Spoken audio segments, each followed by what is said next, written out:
Okay.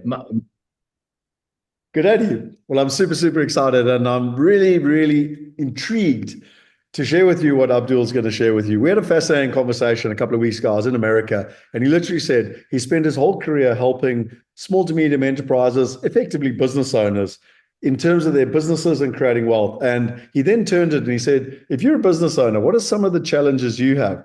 Do you just focus on your business? Are you worried about always building your business? But how much time do you spend on your wealth? How much time do you spend on your investing? How is your investment philosophy working for you? And so, without further ado, I wanted to kind of pivot to you, Abdul, because I'm fascinated by the conversation we had, and I wanted to share it with other business owners. What are some of the challenges that you see, having helped thousands of business owners, that they face, not only in running their business, but also when it comes to wealth and investing? Okay. Like all things in life, Scott, unless we identify the type of problems and risks we are faced with, and being in business is about managing risks. However, or most business people focus on the risk of the business, and somehow they seem to forget that parallel to that activity, there has to be an activity of investment to create alongside an active income, a passive income. And and in doing so, they don't have the time or wherewithal to be able to do that other than being presented or exposed to vanilla type products in terms of investment. If, however, my belief is if they were exposed to better understanding the the whole universe of investment, uh, and understand the type of returns possible for these things, I think they could do better in the creation of passive income. Being in business, one of the first things you would do is that obviously you can't be business forever. So there would be an end game to that business.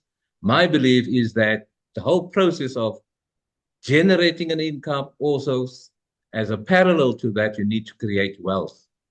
That wealth needs to be put somewhere that it can grow for you in the end to give you a type of a passive income that you can actually bank on, rely on, and in fact also use to get you to another level, even within your business.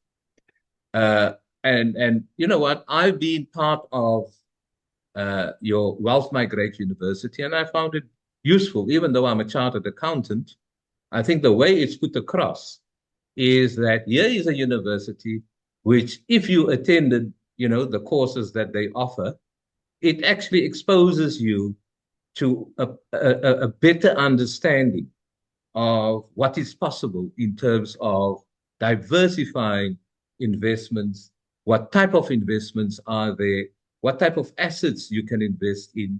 And the key thing is, uh, not just diversify in terms of assets, but maybe also in terms of the country, the currencies that's out there.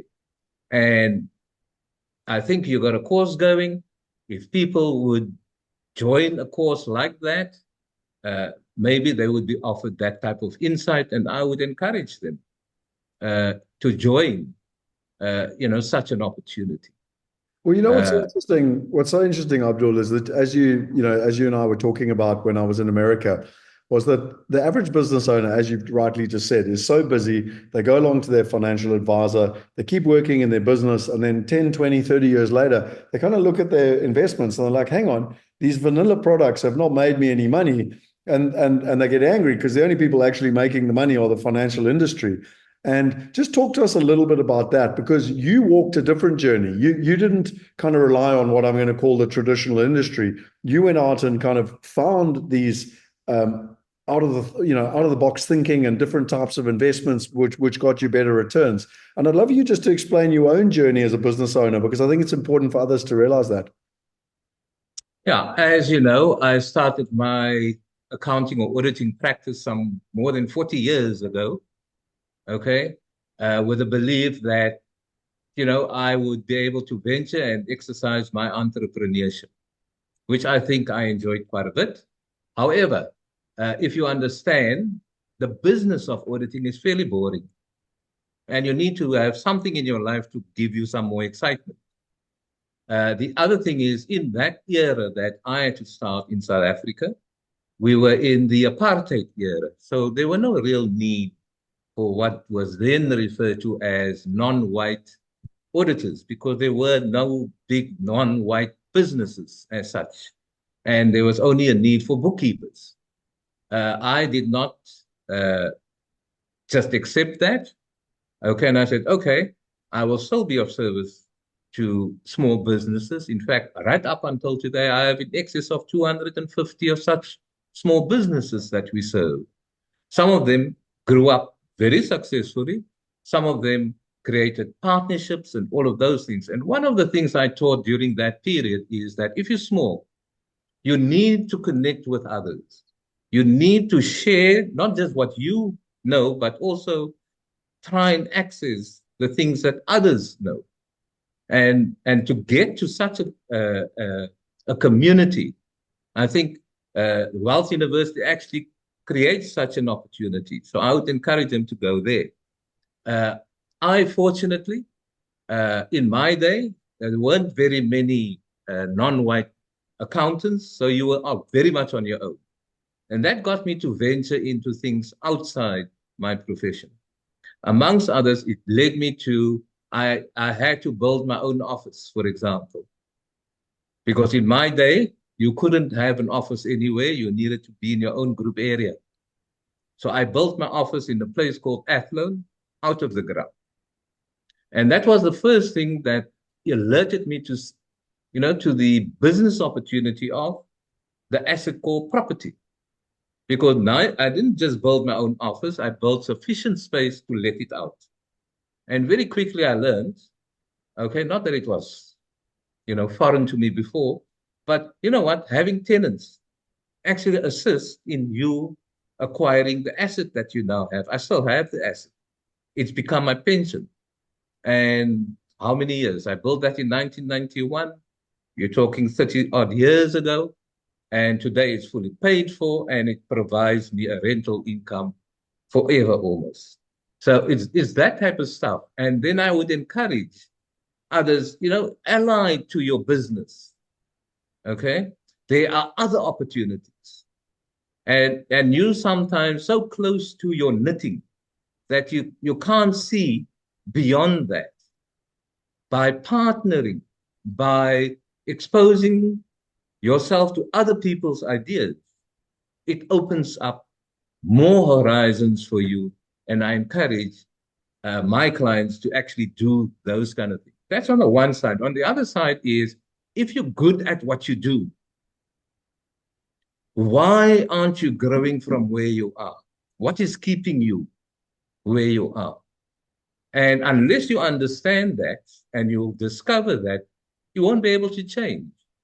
So again, by being part of a bigger group or a bigger fraternity, it exposes you. Actually, it mirrors things for you. You can see things, they will see things that you don't. And therein, it's the same story for the investment environment. In my case, it was property, and for me at that point, it was as if that was the only asset that you could invest in. It wasn't, but it was an easy asset for me at the time. And from that platform, obviously, I never invested, for example, in the conventional pension fund. Right? So it's a waste of time. What I did invest in, because it was tax efficient to do that, was in a retirement annuity fund, because SARS would contribute, to such an investment. It made sense.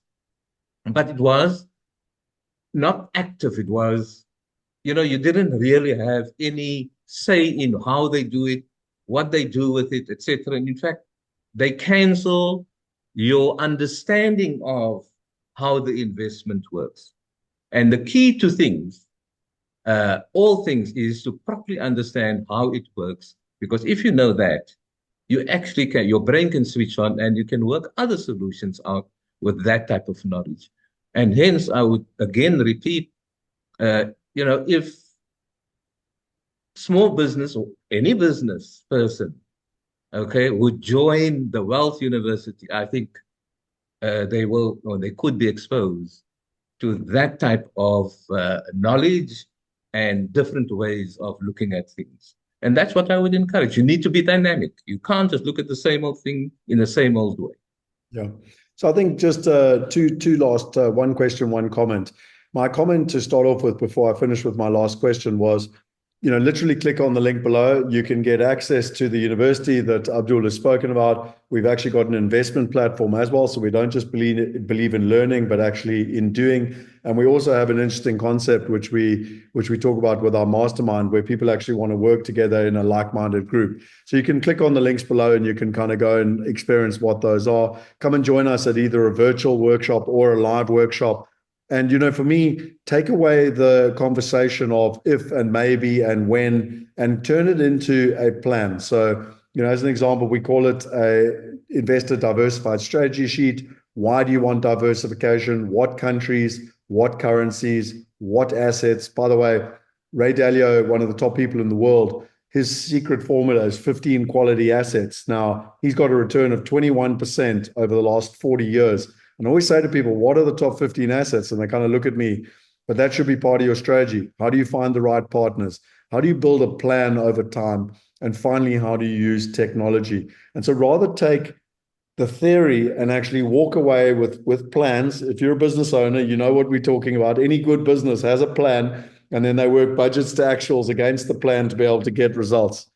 My final question to you, Abdul, if I'm a business owner and I'm sitting listening to you now, and one of the greatest challenges I've got is time.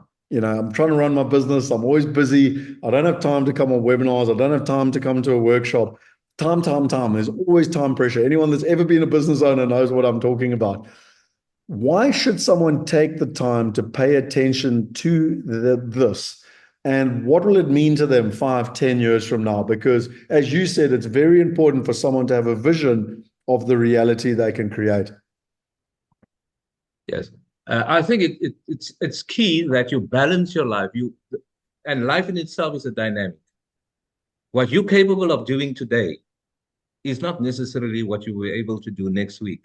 So you need to hedge against those kind of risks. Now, there's nothing that can replace a passive income creation to give you that type of security. And obviously it is key to do that, but it's better if you understood the type of assets, the type of environment within which, and the type of choices you have within which to invest for such potential passive income, call it an annuity, call it a pension, call it whatever, because clearly the energy you've got today, the time you have today, the resources at your disposal today is not a forever. They will all run out, and it's a dynamic. So you need to hedge against running out of those things by creating a passive income. A better word for the passive income is actually a pension. Brilliant. Well, Abdul, as always, I deeply appreciate the time that we spend together. I'm super excited about the opportunity of you and I working together and collaborating and ultimately helping business owners. I've done this now for 28 years myself. We've got members in 178 countries, and we've facilitated over $1.3 billion in investments. But with Abdul, where he specializes in SMEs, small to medium enterprises, and business owners, what we want to do is provide a solution specifically to you. You've got problems as a business owner, and we want to help address that. So click on the links below, join us at the online events, join us at the workshops, but most importantly, take the time to invest in yourself and create the outcome that you want outside of your business. So as Abdul said, outside of your business is your active income where you create your wealth, but your passive income is what gives you the freedom. And I know certainly something I'm passionate about. Abdul's worked with business owners for decades. And I think where we share an alignment and a passion is giving business owners the freedom so that they can make the choices that they want in their life. So thank you, Abdul. I deeply appreciate your time. Thank you very much, Scott, for the opportunity.